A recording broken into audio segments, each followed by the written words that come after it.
എഫെസോസ് 6-ാം അധ്യായത്തിൽ നമ്മൾ വായിക്കുന്നുണ്ട്, നമുക്കറിയാം. അവസാനമായി കർത്താവിലും അവിടുത്തെ ശക്തിയുടെ പ്രാഭവത്തിലും കരുത്തുള്ളവരായിരിക്കുവിൻ. സാത്താൻ്റെ കുടില തന്ത്രങ്ങളെ എതിർക്കാനായിട്ട് ദൈവത്തിൻ്റെ എല്ലാ ആയുധങ്ങളും ധരിക്കാനായിട്ട് പറയുന്നുണ്ട്.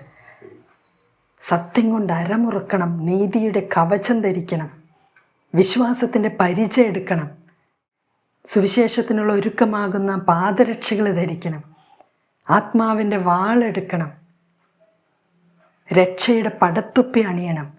ഇങ്ങനെ ദൈവികമായിട്ടുള്ള ആത്മീയമായിട്ടുള്ള ആയുധങ്ങൾ ധരിച്ചുകൊണ്ടായിരിക്കണം ഒരു ക്രിസ്ത്യാനി ജീവിക്കേണ്ടത്. യുദ്ധക്കളത്തിലാണ് നമ്മൾ, സമരം ചെയ്തുകൊണ്ടിരിക്കുകയാണ്, യുദ്ധം ചെയ്തുകൊണ്ടിരിക്കുകയാണ്. അപ്പോൾ പ്രൊട്ടക്ഷനും ആയുധങ്ങളും ഒന്നും ഇല്ലാതെയാണ് നിൽക്കുന്നത്. നമ്മൾ സമരസഭയിലാണ്. ഒരു യുദ്ധക്കളത്തിൽ ആയുധമൊന്നും ഇല്ലാതെ, പ്രൊട്ടക്ഷൻ ഇല്ലാതെ നിന്നാൽ എന്ത് സംഭവിക്കും? ശത്രുക്കൾ അടിച്ച് കൂരമ്പുകൾ എറിഞ്ഞ് വീഴ്ത്തില്ലേ? അപ്പോൾ ക്രിസ്തീയ ജീവിതം ജീവിക്കേണ്ടത് ക്രിസ്തീയമായിട്ടുള്ള സംരക്ഷണത്തിലും ആത്മീയമായിട്ടുള്ള ആയുധങ്ങൾ എടുത്തുകൊണ്ടാണ്. അതുകൊണ്ട് ആത്മാവിലുള്ള ജീവിതം വളരെ വളരെ പ്രധാനപ്പെട്ടതാണ്. ജഡികമായിട്ടുള്ള എല്ലാം അത് ഉപേക്ഷിക്കണം, വെറുത്തുപേക്ഷിക്കണം. തിന്മയായിട്ടുള്ളത്, പാപകരമായിട്ടുള്ളത് വെറുത്തുപേക്ഷിക്കണം. പാപ സാഹചര്യങ്ങൾ ഒഴിവാക്കണം. പാപ സാഹചര്യങ്ങളിലേക്ക് പോവുകയേ അരുത്. ഓവർ കോൺഫിഡൻ്റ് ആവരുത്, അമിതമായ ആത്മവിശ്വാസം അരുത്. പാപ സാഹചര്യങ്ങൾ ഒഴിവാക്കണം.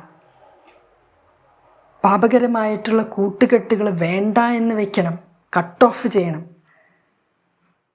വചനം നമ്മളോട് പറയുന്നുണ്ട്, മനസ്സ് വെച്ചാൽ നമുക്ക് ദൈവത്തിൻ്റെ വചനം പാലിക്കാൻ പറ്റും, നല്ല ജീവിതം ജീവിക്കാൻ പറ്റും.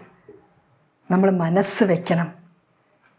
ഇന്ന് നമുക്ക് തീരുമാനിക്കാം, ആത്മീയമായി ജീവിക്കാനായിട്ട്, ആത്മാവിലുള്ള ജീവിതം ജീവിക്കാനായിട്ട് ഞാൻ മനസ്സ് വയ്ക്കുന്നു.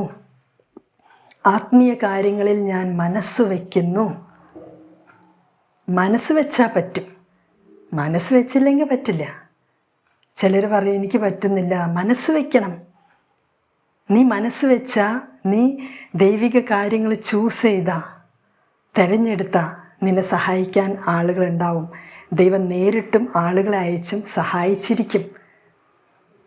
പക്ഷെ നമ്മൾ മനസ്സ് വയ്ക്കണം, ചോയ്സ് നമ്മൾ എടുക്കണം, ഡിസിഷൻ നമ്മൾ എടുക്കണം, സ്റ്റെപ്പ് നമ്മൾ എടുക്കണം. ഒരു ചെറിയ step, 1 step at A time. ഒരു സ്റ്റെപ്പ്, ഒരു ചെറിയ സ്റ്റെപ്പ്, പിന്നെ അടുത്ത സ്റ്റെപ്പ്, പിന്നെ അടുത്ത step.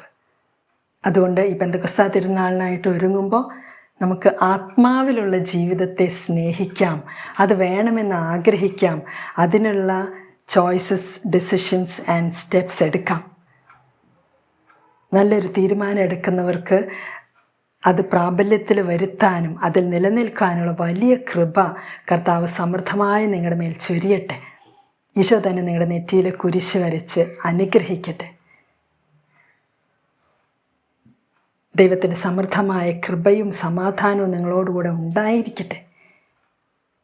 Reign the Holy Ruach, Lord, reign forevermore. God bless you. സ്നേഹതീരത്തെ സ്നേഹതെന്നല വീശിടും സ്നേഹരൂഹ. സ്നേഹതീരത്തെ സ്നേഹതെന്നല വീശിടും സ്നേഹരൂഹ. ഉള്ളങ്ങളിൽ വീശിടും, മാനസങ്ങളിൽ വീശിടും സ്നേഹക്കാറ്റ്.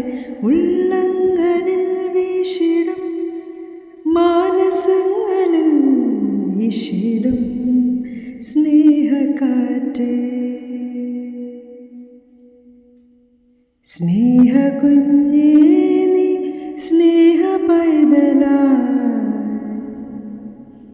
വളരേണമെന്നുമെന്നും.